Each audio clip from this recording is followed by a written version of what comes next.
2020 ലോകകപ്പ് ഫൈനലിൽ ടോസ് നേടിയ ഇന്ത്യ ബാറ്റിംഗ് തെരഞ്ഞെടുത്തു. ഇന്ത്യൻ ടീമിൽ മാറ്റമില്ല. സ്പോർട്സ് ഡെസ്കിൽ നിന്നും അമൽനാഥ് പാടിച്ചാൽ ചേർന്നു. അമൽ, വിശദാംശങ്ങൾ.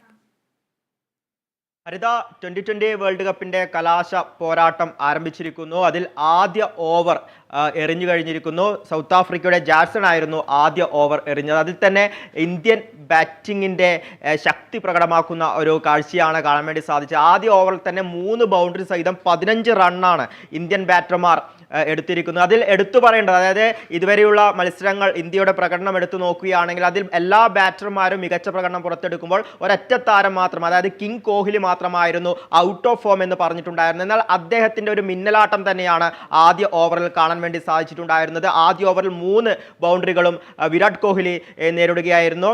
കഴിഞ്ഞ ദിവസം ഇന്ത്യൻ ക്യാപ്റ്റനോടും ചോദിച്ചൊരു ചോദ്യം ഇതായിരുന്നു, അതായത് വിരാട് കോഹ്ലിയുടെ പ്രകടനത്തിൽ എങ്ങനെയാണ്, തൃപ്തനാണോ, അത്തരത്തിലുള്ള ചോദ്യം ചോദിച്ചപ്പോൾ ഇന്ത്യൻ ക്യാപ്റ്റൻ രോഹിത് ശർമ്മയും ഒപ്പം തന്നെ പരിശീലകനും അടക്കം പറഞ്ഞത് അദ്ദേഹത്തിന്റെ മത്സരം, അതായത് അദ്ദേഹത്തിന് മികച്ച ഒരു ഇന്നിങ്സ് ഫൈനലിന് വേണ്ടി മാറ്റിവെച്ചിരിക്കുകയാണ് എന്നതായിരുന്നു. അത്തരത്തിലുള്ള ഒരു പ്രകടനം തന്നെയാണ് ആദ്യ ഓവറിൽ അദ്ദേഹത്തിൽ നിന്നും കാണാൻ വേണ്ടി സാധിച്ചത്. ടോസ് നേടിയ ഇന്ത്യ ബാറ്റിംഗ് തിരഞ്ഞെടുക്കുകയാണ്. പ്രത്യേകിച്ച് ഇന്നത്തെ മത്സരം നടക്കുന്ന പിച്ചിനെ സംബന്ധിച്ച് പേസിന് വലിയ രീതിയിലുള്ള അനുകൂലം ലഭിക്കുന്ന പിച്ചാണ്. അതിനാൽ തന്നെ ബാറ്റിംഗ് തിരഞ്ഞെടുക്കുക, അതായത് ടോസ് നേടിയ ടീം ബാറ്റിംഗ് തിരഞ്ഞെടുക്കുക എന്ന് തന്നെയായിരുന്നു ഏറ്റവും അനുകൂലമായി ഉണ്ടായിരുന്നത്. അത് തന്നെ ഇന്ത്യ തിരഞ്ഞെടുത്തു. അതായത് ഒരു പ്രഷർ ഇല്ലാതെ ബാറ്റിംഗ് ചെയ്യുക, പിന്നീട് എതിരാളികളെ എറിഞ്ഞൊതുക്കുക. പ്രത്യേകിച്ച് ഡെത്ത് ഓവർ സ്പെഷ്യലിസ്റ്റായ ബുംറയെ പോലുള്ള ബൗളറുള്ള സാഹചര്യത്തിൽ, ഒപ്പം തന്നെ ഹർഷദീപിനെ പോലെയും ഒപ്പം തന്നെ ഹാർദിക് പാണ്ഡ്യയെ പോലുള്ള മികച്ച പേസ് ബോളർമാരുണ്ട്. ഒപ്പം തന്നെ സ്പിന്നിരെയും അതിശക്തമാണ്. അതിനാൽ തന്നെ ഒരു മികച്ച സ്കോർ, ഒരു 160 അല്ലെങ്കിൽ 170 മുകളിലുള്ള സ്കോർ ഉയർത്തിക്കൊണ്ട്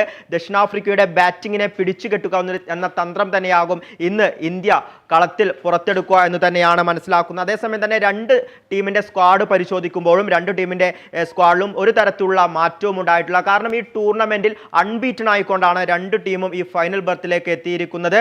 അതിൽ 8 മത്സരങ്ങളും ദക്ഷിണാഫ്രിക്ക വിജയിച്ചിട്ടുണ്ടായിരുന്നു. ഇന്ത്യ ആണെങ്കിൽ 7 മത്സരങ്ങൾ വിജയിച്ചു. ഒരു മത്സരം, കാനഡയുള്ള ഒരു മത്സരം ഗ്രൂപ്പ് ഘട്ടത്തിൽ മഴ മൂലം ഉപേക്ഷിക്കുകയായിരുന്നു. ഇത്തരത്തിൽ അൺബീറ്റൺ ആയിക്കൊണ്ടാണ് രണ്ടു ടീമും ഫൈനലിലേക്ക് എത്തിയിരിക്കുന്നത്. അതേസമയം തന്നെ ചരിത്രത്തിൽ ഇതുവരെ ഒരു വേൾഡ് കപ്പ് 2020 വേൾഡ് കപ്പിന്റെ ചരിത്രത്തിൽ ഒരു ടീമും അൺബീറ്റൺ ആയിക്കൊണ്ട് ഫൈനലെത്തിക്കൊണ്ട് കിരീടം നേടിയിട്ടില്ല. പക്ഷേ ഇന്നത്തെ മത്സരത്തോടുകൂടി ചരിത്രം പിറക്കും എന്നതിൽ യാതൊരു സംശയവുമില്ല. അതേസമയം തന്നെ രണ്ടു ടീമിനെ കുറിച്ചും, അതായത് ടീമിന്റെ ബാറ്റിംഗ് ബോളിംഗ് പ്രകടനം എടുത്തു നോക്കുകയാണെങ്കിൽ രണ്ടു ടീമും തുല്യ ശക്തികളാണ് എന്ന് തന്നെ പറയേണ്ടിയിരിക്കുന്നു.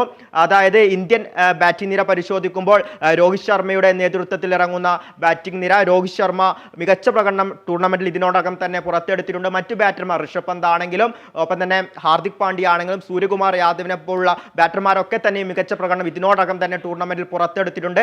ഒപ്പം തന്നെ വിരാട് കോഹ്ലിയുടെ ഒരു പ്രകടനത്തിലെ ഒരു പോരായ്മ, അതായത് അദ്ദേഹത്തിന്റെ ഔട്ട് ഓഫ് ഫോം തന്നെയായിരുന്നു ഇതുവരെ ഉള്ളതിൽ ഇന്ത്യക്ക് ഒരു വെല്ലുവിളിയായി ഉണ്ടായിരുന്നത്.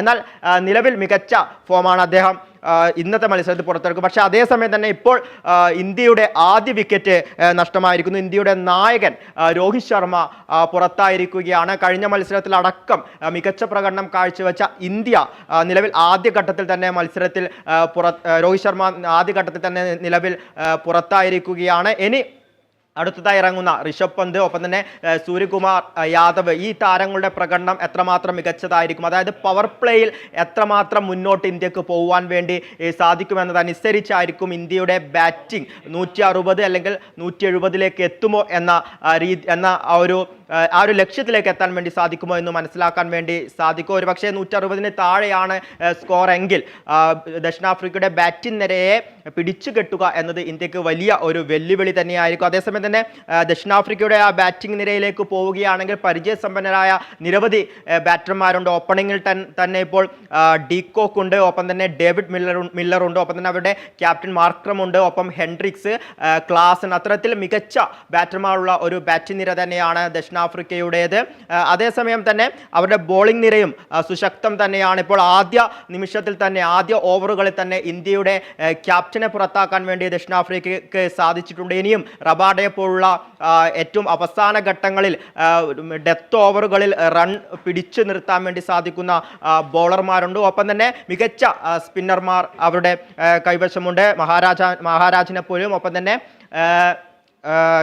ഷംസിയെ പോലുള്ള മികച്ച ലെഫ്റ്റ് ഹാൻഡ് സ്പിന്നർമാരുണ്ട്. അതിനാൽ തന്നെ ഇന്ത്യ ഇനിയുള്ള ഓവറുകൾ പ്രത്യേകിച്ച് പവർ പ്ലേയിൽ കരുതി കളിക്കേണ്ടിയിരിക്കുന്നു എന്ന് തന്നെയാണ് ആദ്യഘട്ടത്തിൽ നിന്നും നമുക്ക് മനസ്സിലാക്കുവാൻ വേണ്ടി സാധിക്കുന്നത്. എന്ത് തന്നെയായാലും ഫൈനൽ മത്സരത്തിലെ ആദ്യഘട്ടത്തിൽ ഇന്ത്യക്ക് നായകൻ രോഹിത് ശർമ്മയെ നഷ്ടമാക്കിയിരിക്കുന്നു. വരും ഓവറുകൾ, അതായത് ആദ്യ 10 ഓവറുകളിൽ ദക്ഷിണാഫ്രിക്കയുടെ ബൗളർമാരെ ഏത് തരത്തിലായിരിക്കും പ്രതിരോധിക്കുന്നത്, അതനുസരിച്ചാകും ഇന്ത്യയുടെ സ്കോർ 150 മുകളിലേക്ക് കടക്കുമോ എന്നൊരു മികച്ച ലക്ഷ്യത്തിലേക്ക് പോകുമോ എന്നത് നമുക്ക് മനസ്സിലാക്കുവാൻ വേണ്ടി സാധിക്കൂ. ഹരിത.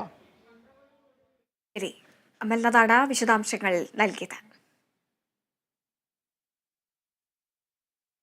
കണ്ണൂർ CPM-ലെ വിവാദങ്ങളിൽ ആഞ്ഞടിച്ച്